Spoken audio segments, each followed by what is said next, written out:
नमस्कार, मैं हूं विनय पाठक। ये भारत न्यूज में आपका स्वागत है। प्रचार जोर शोर से चल रहा है।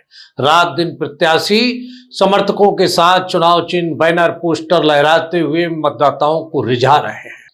वहीं प्रत्याशी फुल जोश में दिखाई पड़ रहे हैं, अपनी प्रतिभा से जीत का दावा कर रहे हैं और जज्बा दिखा रहे हैं। देखिए कैसे मच रहा है प्रचार का धमाल और रिझा रहे हैं मतदाताओं को। जी हाँ, वार्ड 176 के अंबेडकर गार्डन में सजे मंच पर और उमड़ी सैकड़ों महिलाओं पुरुषों की भीड़। शिवसेना यूबीटी की वरिष्ठ महिला नेत्री सुषमा अंधारे ने हर्षदा गजानन पाटिल को खुलेआम जीत की अपील की।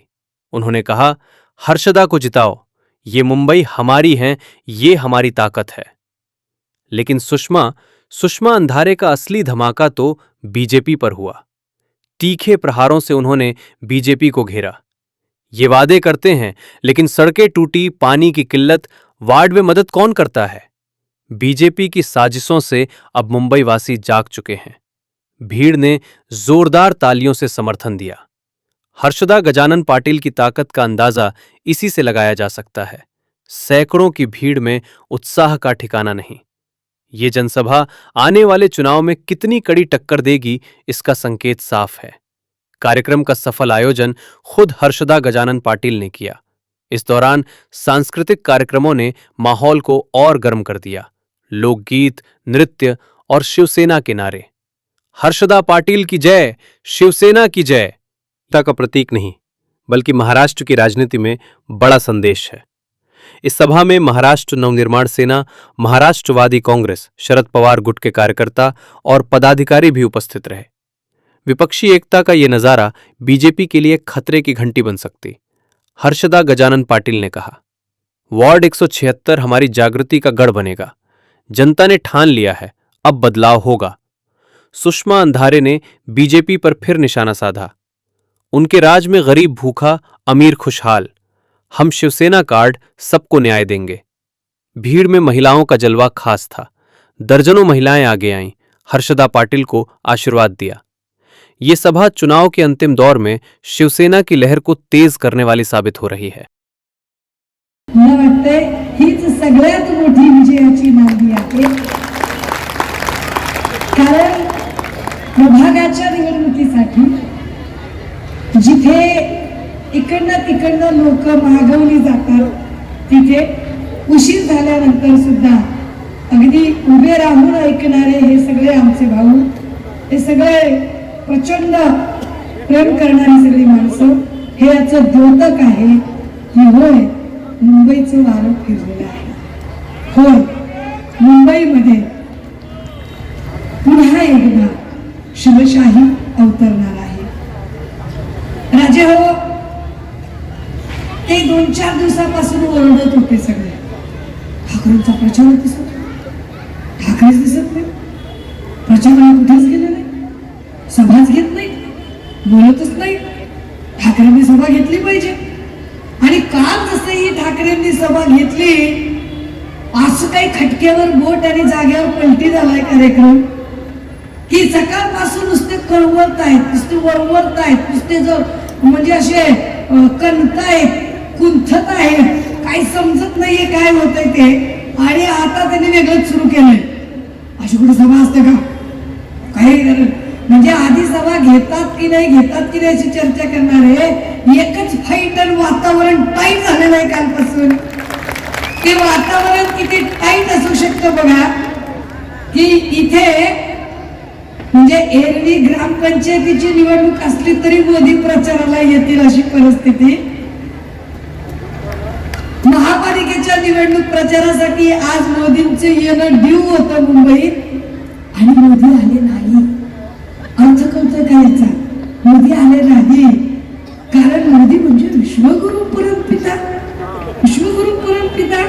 अच्छा किया तो मैंने किया और बुरा किया तो दूसरे ने किया, जीता तो मैं जीता, हारे तो तुम हारे, असं म्हणणारे मोदीजी। त्यांना लक्षात आलं की मुंबई आपल्याला मिळणे कदापि शक्य नाही। मग आपण ते समजायचं। 2017ला ठरवलं होतं की इथल्या गगनचुंबी इमारतींमधून राहणाऱ्या महापालिकांच्या लेकरांना ज्या क्वालिटीचं शिक्षण मिळतं तेच शिक्षण इथल्या गोरगरीब आणि स्लम मधल्या लेकरांना सुद्धा मिळालं पाहिजे. आणि ते शिक्षण मिळण्यासाठी महापालिकांच्या शाळांचा शैक्षणिक दर्जा वाढवला पाहिजे आणि तो वाढवून दाखवला. CBSE आणि ICS पॅटर्नचं शिक्षण आणि त्या पद्धतीच्या अद्ययावत तंत्रज्ञानाने युक्त शाळा उभ्या करण्याचं काम मुंबई महापालिकेने केलं. मुंबई महापालिकेने काम काय केलं? 2017ला आपण सांगितलं होतं की 500 स्क्वेअर फीट पर्यंतची जी घरं आहेत ती मालमत्ता करापासून मुक्त राहतील आणि ती करून दाखवली, ती मुक्त केली. आता आपण नव्याने सांगत आहोत की आता 500 नाही 700 स्क्वेअर फीट पर्यंतची जी घरं असतील ती घरं मालमत्ता करापासून मुक्त असतील. आपण 2017च्या जाहीरनाम्यात सांगितलं होतं की महापालिकांच्या शाळांचा दर्जा सुधारू. आता आपण म्हणतोय की महापालिकांच्या शाळांचा दर्जा तर सुधारला, पण महापालिकांमध्ये जी नोकर भरती होईल, इथून पुढे महापालिकांच्या ज्या जागा निघतील त्या जागांमध्ये नोकरी कुणाला असेल तर महापालिकेच्या शाळेत. काय महिलांच्या बद्दलची भाजपची वृत्ती आहे बघा. उन्नाव आणि कठोळमध्ये 8 वर्षाच्या लेकरावर जेव्हा लैंगिक अत्याचार झाले, त्या लैंगिक अत्याचारामधला आरोपी कुलदीप सेंगर, या सेंगरच्या समर्थनात मोर्चे काढणारे कोण? भाजपा. महिला खेळाडूंचा लैंगिक शोषण, या लैंगिक शोषणातला मुख्य आरोपी ब्रिजभूषण, त्याला उमेदवारी देणारे कोण? भाजपा. फलटणमध्ये डॉक्टर संपदा मुंडे यांचं प्रकरण झालं. या प्रकरणातला जो एक महत्वाचा आरोपी रोहित नागटिळे, याला नगर परिषदेत उमेदवारी देऊन निवडून आणणारे कोण? भाजपा. बदलापूरमध्ये 3 वर्षाच्या लेकरावर लैंगिक अत्याचार झाले आणि त्या लैंगिक अत्याचारामधला महत्वाचा आरोपी तुषार आपटे, या तुषार आपटेला स्वीकृत नगरसेवक करणारे कोण? भाजपा. म्हणजे महाराष्ट्रातल्या लेकी बाळींबद्दल यांची भूमिका काय ती कळते.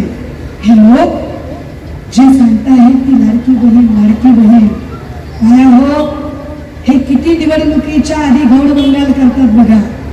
लोकसभा निवडणुकीच्या वेळेला सरसकट सगळ्या बहिणींना पैसे दिले, मग विधानसभेला जरा अंगाशी आलं, मग त्याच्यातले काही पैसे कमी केले, 3 महिने पैसे ठेवले आणि बरोबर विधानसभेच्या मतदानाच्या आधी पैसे दिले. मग विधानसभा संपली, मग नगर परिषदेची निवडणूक लागली, 3 महिने पुन्हा पैसे दिले नाही. एकदम नगर परिषदेच्या वोटिंगचा दिवस ठरला आणि बरोबर पैसे दिले. पुन्हा मध्ये 2 महिने पैसे दिले नाही. आता बरोबर महापालिकेची निवडणूक आहे म्हटलं की पुन्हा एकदम पैसे टाकायला लागले. शुद्ध आर्थिक आमिष दिलं जातं. अर्थात हे पैसे घ्यावे की नाही घ्यावे, दाबून घ्यावे. पैसे काही ह्यांच्या बाचे नाही, पैसे काही ह्यांनी कुठं बराशी खांदून आणलेले नाही. पैसे आपले, आपण भरलेल्या कराचे पैसे आहेत, बिलकुल हे पैसे घ्यायचे.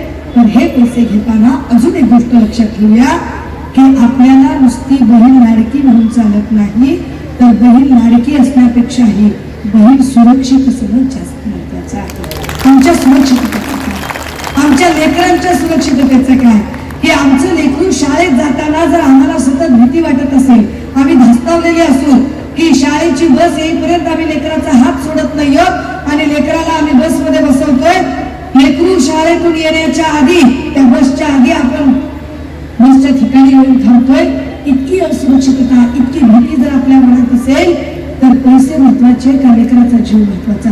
सुरक्षितता किती महत्वाची याचा विचार करावा लागेल. एक दुसरी गोष्ट, काय हे लोक नको आहेत आपल्याला. 3 वर्ष झालं ड्रग्सच्या मुद्द्यावर लढते मी, 3 वर्षांपासून सातत्याने ड्रग्सवर भांडत आहे. हा ड्रग्सचा मुद्दा जात, धर्म आणि पक्षाच्या पलीकडचा आहे. या ड्रग्समुळे कुठल्याही जातीचा, कुठल्याही धर्माचा पोरगा त्याचं आयुष्य बर्बाद होऊ शकतं. माया हो, तुम्ही कष्ट घेता, तुम्ही काम करता, तुम्ही दिवस रात्र रक्त उकळून काम करता. कशासाठी? लेकरांचं भविष्य घडवण्यासाठी, लेकरांना उभं करण्यासाठी. आपल्या लेकराला शिक्षण मिळालं पाहिजे, त्याला चांगल्यातलं चांगलं कॉलेज मिळालं पाहिजे आणि लेकराला समजा चांगलं कॉलेज मिळालं, कुणाला भुपारेल मिळेल, कुणाला साधना मिळेल, कुणाला ज्ञानसाधना, कुणाला केळकर, कुणाला चेतना, वेगवेगळे कॉलेजेस तुम्हाला मिळाले आणि त्या कॉलेजच्या जर गेटवर जर ड्रग्स पेडलं नसेल तर 3.5 मिनिटं माझ्याकडे शिल्लक आहेत अजून, ठीक आहे. आता हे जे 3.5 मिनिटं माझ्याकडे शिल्लक आहेत त्यात महत्वाची गोष्ट सांगितली पाहिजे की जर त्या गेटवर जर ड्रग्ज पेडलर असेल आणि आपल्या लेकराचं आयुष्य बर्बाद करत असेल तर काय उपयोग आहे? आणि ड्रग्ज कुठे सापडलं? ड्रग्ज सापडलं साताऱ्याला, ड्रग्ज सापडलं उपमुख्यमंत्र्यांच्या भावाच्या रिसॉर्टला.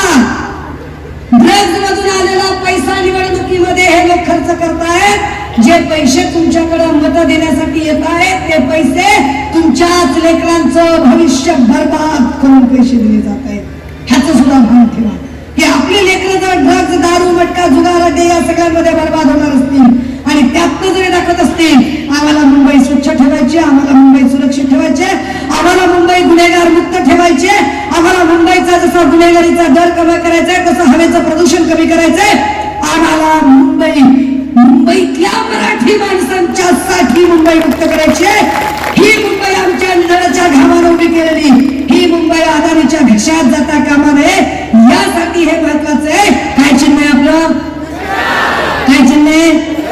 मशीन बघायची, मशाल बघायची, शिक्का मारायचा. मशीन बघायची, मशाल बघायची, शिक्का मारायचा. नुसती मशाल मशाल मशाल अशी मशाल पेटली पाहिजे की ह्या सगळ्या मुंबईकरांच्या रोषामध्ये ही भाजप आणि कमळ सोबत पळून गेली पाहिजे. पळून गेलं माझ्या बोलण्याने खबऱ्यांना, त्यांच्या हुजऱ्या मुजऱ्यांना, त्यांच्या कोण कोण आका फाकाला खूप राग आला असेल, उपमर्द झाला असेल तर त्याची बी माफी न मागता हेच म्हणायचं होतं, असंच म्हणायचं होतं. या म्हणण्यावर ठाम राहा. पुन्हा एकदा हर्षदा ताईंना ताकदीनं उभं करूया आणि त्यांना मशाल या चिन्हावर निवडून आणूया. या अपिलासह थांबते, रजा घेते.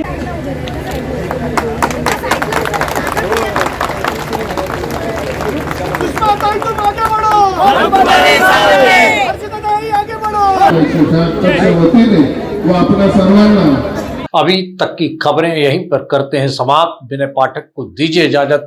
हम फिर मिलेंगे नई खबरों के साथ।